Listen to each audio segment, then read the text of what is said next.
Assalamualaikum warahmatullahi wabarakatuh. Perkenalkan, saya Lisna Oktari dengan NIM 19016099. Saya salah satu mahasiswa asistensi mengajar Universitas Negeri Padang, Prodi Pendidikan Bahasa Indonesia yang mengabdikan diri di Kabupaten Solo, tepatnya di Sekolah SMP Negeri 5 Kubung. Baiklah, di sini saya akan mempresentasikan hasil dari laporan kegiatan asistensi yang sudah saya buat. Yang pertama itu adalah pendahuluan masuk ke dalam latar belakang.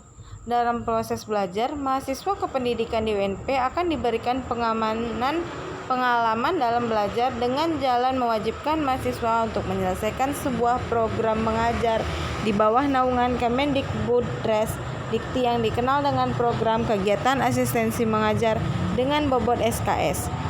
Dalam program kegiatan asistensi mengajar ini, mahasiswa akan dibagi ke beberapa sekolah untuk mendapatkan pengalaman mengajar dan membantu pihak sekolah, baik itu guru pamong dan segala kegiatan dalam sekolah guna menyelesaikan studi di perguruan tinggi.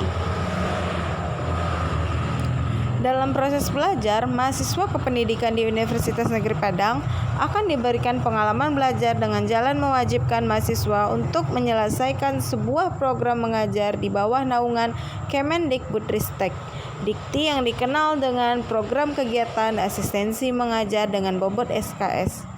Dalam program kegiatan asistensi mengajar ini, mahasiswa akan dibagi ke beberapa sekolah untuk mendapatkan pengalaman mengajar dan membantu pihak sekolah, baik itu guru pamong dan segala kegiatan dalam sekolah guna menyelesaikan studinya di perguruan tinggi.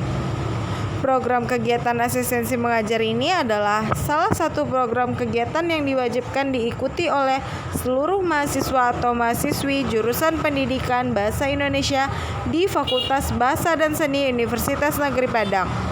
Program kegiatan asistensi mengajar juga merupakan salah satu syarat untuk menyelesaikan program sarjana 1 yang tujuan utamanya adalah untuk meningkatkan mutu pendidikan dan kemampuan mendidik bagi seorang guru sesuai dengan cita-cita UNP yang menjadikan lulusannya sebagai seseorang tenaga pendidik yang profesional dalam melaksanakan prosesnya, sebagai seorang tenaga pendidik yang profesional dalam melaksanakan prosesnya, pembelajaran dan segala hal yang terkait dengan jabatan pendidikan yang akan diperoleh lulusan setelah menamatkan program studinya di Universitas Negeri Padang UNP. Maka untuk itu mahasiswa dituntut untuk memiliki kompetensi dan profesional dalam rangka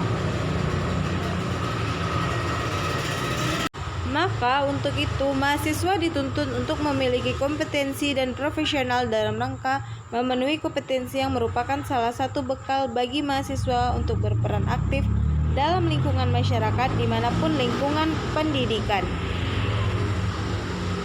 Tujuan asistensi mengajar sendiri adalah 1. Memberikan kesempatan kepada mahasiswa yang memiliki minat dalam bidang pendidikan untuk turut serta mengaplikasikan ilmunya di sekolah. 2. Membantu pemerataan kualitas pendidikan serta relevansi pendidikan dasar dan menengah dengan pendidikan tinggi dan perkembangan zaman. 3. Membantu mengisi kekurangan guru di daerah yang membutuhkan. Kemudian yang terakhir adalah memberikan kesempatan bagi masyarakat yang memperoleh kemajuan melalui kehadiran mahasiswa untuk mengajar, mendidik, dan menginspirasi. Selanjutnya yaitu adalah manfaat asistensi mengajar. Nah, manfaat asistensi mengajar ini bagi mitra sendiri adalah untuk memperoleh informasi, pengetahuan, dan keterampilan tertentu dari mahasiswa dan dosen pembimbing. Kemudian adalah untuk menunjang kemajuan satuan pendidikan setiap daerah oleh mahasiswa yang memiliki idealisme dan passion untuk mengajar atau mendidik. Kemudian yang ketiga yaitu adalah memperoleh input, ide, dan memasukkan mahasiswa yang dapat berperan dalam pengembangan satuan pendidikan. Kemudian manfaat yang kedua bagi prodi asal, yang pertama adalah memahami dinamika dan perkembangan di satuan pendidik yang dapat diimplementasikan melalui kurikulum dan perkuliahan.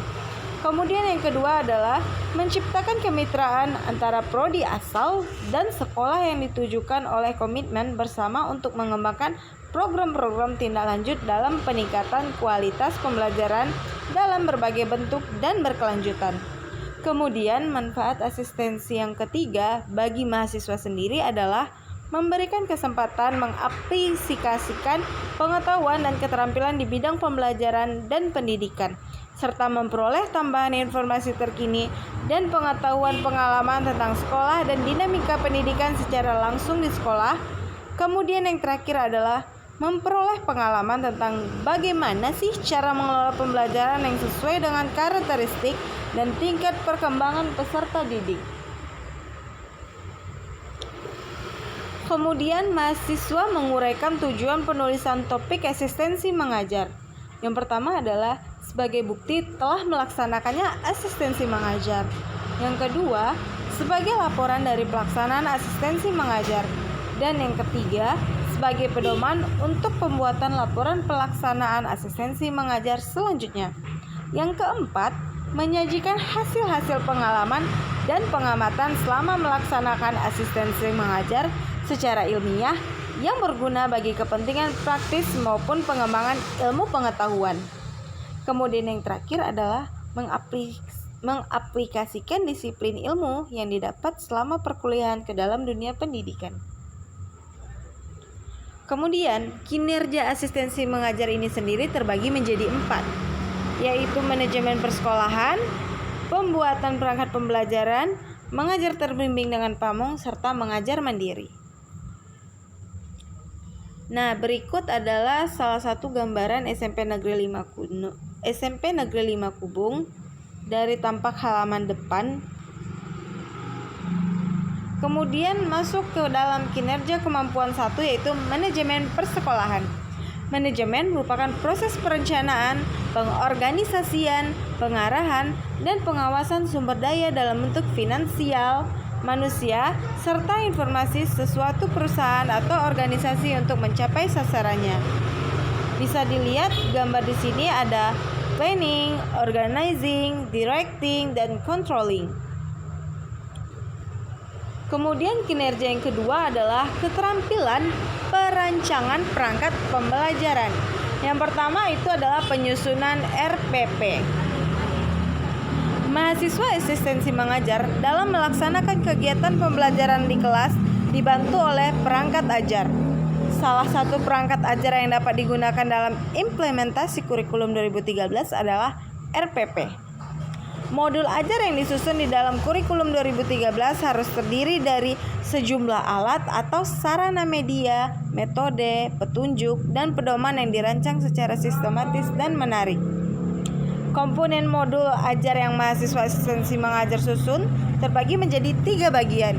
Yang pertama adalah memuat informasi umum, yang kedua komponen inti, serta yang ketiga lampiran. Kemudian masuk ke dalam lembar kerja peserta didik atau biasa yang disebut dengan LKPD. Lembar kerja peserta didik berbentuk lembaran yang terdiri dari 1 sampai beberapa lembar. Lembar kerja digunakan oleh guru sebagai penunjang proses pembelajaran. Dalam metode mengajar saya di SMP Negeri 5 Kubung, biasanya satu materi itu saya memberikan 2 LPD atau yang bisa dikatakan dengan 2 kali pertemuan.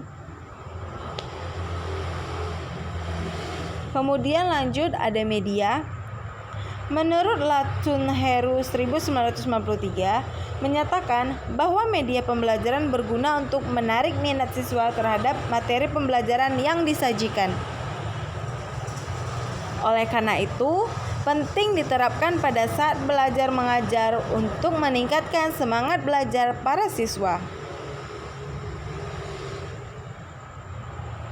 Media pembelajaran sangat beragam, mulai dari media audio, visual, dan audiovisual. Saat proses belajar mengajar, media yang sering digunakan oleh mahasiswa asistensi mengajar adalah media audiovisual, jenis gerak, dan media visual. Tujuannya agar menarik perhatian siswa untuk belajar.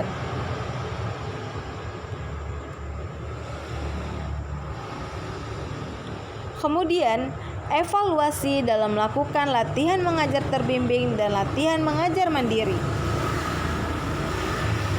Menurut Nur Kancana 1992 menyatakan bahwa evaluasi adalah suatu proses untuk menyediakan informasi tentang sejauh mana suatu kegiatan tertentu telah tercapai, bagaimana selisih di antara keduanya, serta bagaimana manfaat yang telah dikerjakan itu bila dibandingkan dengan harapan yang ingin dicapai. Dengan demikian, evaluasi yang digunakan dalam latihan mengajar terbimbing dan latihan mengajar mandiri bertujuan untuk membuat penilaian tentang suatu program meningkatkan efektivitasnya.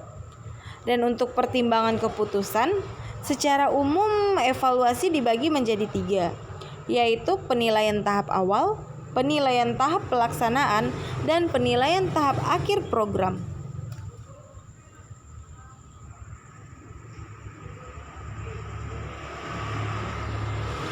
Nah, kita masuk ke dalam kinerja ketiga, yaitu keterampilan latihan mengajar terbimbing. Kegiatan latihan mengajar secara terbimbing yang mencakup terampil dalam menerapkan kegiatan pembuka, kegiatan inti, kegiatan penutup, pembelajaran di kelas dengan didampingi oleh guru pamong, serta latihan mengajar terbimbing dilaksanakan oleh mahasiswa asistensi yang sedang berlangsung. Kemudian kita masuk kepada kinerja yang keempat, yaitu keterampilan latihan mengajar mandiri. Kegiatan latihan mengajar secara mandiri yang mencakup terampil dalam menerapkan kegiatan pembuka, kegiatan inti, dan kegiatan penutup pembelajaran di kelas tanpa didampingi oleh guru pamong. Latihan mengajar mandiri dilaksanakan oleh mahasiswa asistensi mengajar di SMP Negeri 5 Kubung.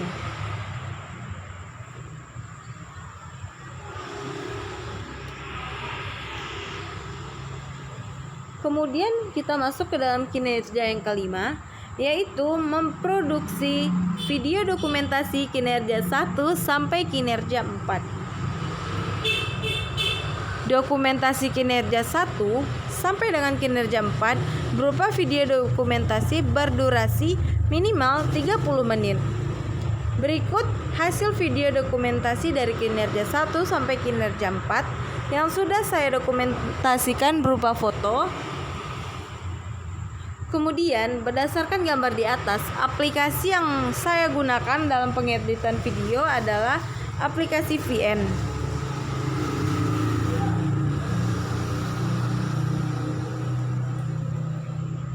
Kesimpulan, setelah menyelesaikan asistensi mengajar di SMP Negeri 5 Kubung, banyak pengetahuan dan pembelajaran yang penulis dapatkan. Dengan demikian, penulis dapat menyimpulkan beberapa hal yang penulis dapatkan dari asistensi mengajar, yaitu: pertama, kegiatan asistensi mengajar adalah salah satu program untuk menerapkan ilmu yang sudah didapatkan pada saat perkuliahan, serta memberikan gambaran nyata tentang penerapan ilmu dan teori di tempat pelaksanaan asistensi mengajar. Yang kedua yaitu mengetahui tentang proses atau prosedur kerja yang ada pada SMP Negeri 5 Kubung, Solawe, Kabupaten Solo. Yang ketiga, melatih disiplin, tanggung jawab, inisiatif, kreativitas, motivasi kerja, kerjasama, tingkah laku, etika, dan emosi. Kemudian yang keempat adalah meningkatkan mental dan komunikasi pada dunia kerja sesungguhnya.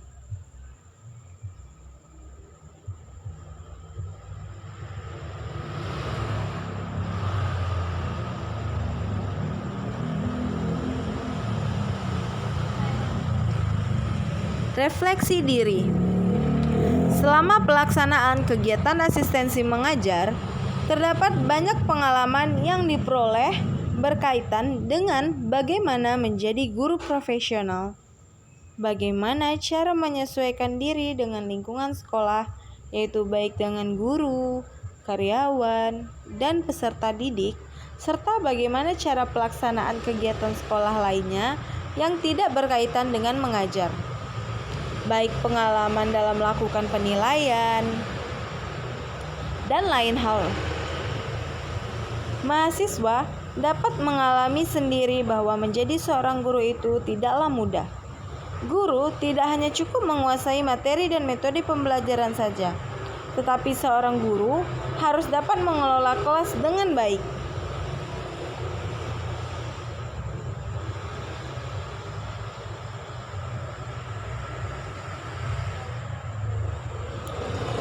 Praktikan sebagai calon pendidik harus memiliki kompetensi yang wajib dimiliki oleh seorang pendidik.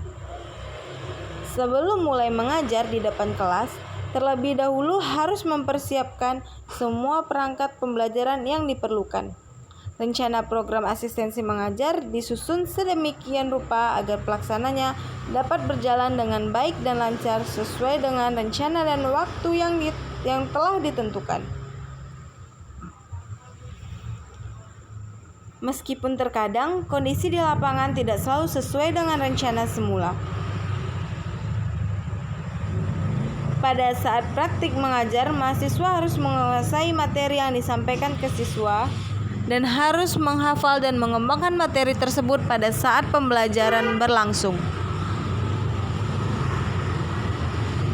Baiklah, sekian presentasi yang saya lakukan. Bila ada kesalahan kata atau kesalahan kalimat, mohon dimaafkan. Wabillahi taufiq wal hidayah. Wassalamualaikum warahmatullahi wabarakatuh.